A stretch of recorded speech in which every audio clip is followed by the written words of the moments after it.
En évangélisation, les gens ne nous écoutent pas souvent parce que simplement ils sont fatigués de ceux qui viennent raconter des histoires. Souvent tu ne maîtrises pas bien le verset. Jean 12 verset 14, alors que c'est Jean 14 verset 12.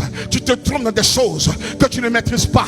Quand quelqu'un veut ne pas croire, il prend les arguments pour ne pas croire. Il dit regarde celle-là, elle dit Jean 12 14, alors que moi j'ai fouillé, c'est Jean 14 12. Et puis toi tu veux parler de Jésus. N'allez pas vous emmerder. Ne cherchez pas à ressembler aux autres. Ne cherchez pas à ressembler à tout le monde. Nous sommes particuliers. Marchons selon le rythme de Dieu. Va, si tu ne connais pas de verset, ce n'est pas grave. Mais ce que Dieu a fait dans ta vie est plus grand qu'un verset. Je dis à quelqu'un, ce qu'il a opéré dans ta destinée, annonce cela.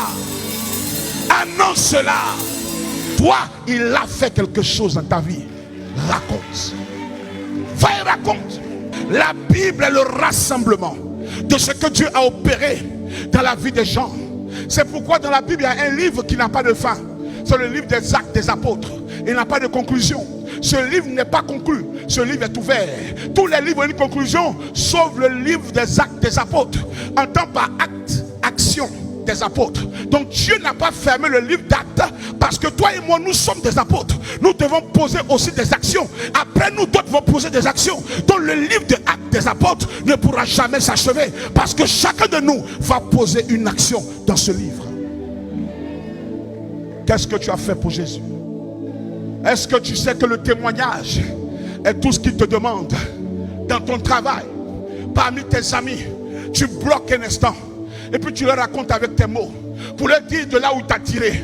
Jésus a besoin que tu puisses témoigner. C'est quoi témoigner? C'est dire, c'est attester, c'est confirmer ce qu'il a fait dans ta vie. Ce qu'il a fait dans ta vie.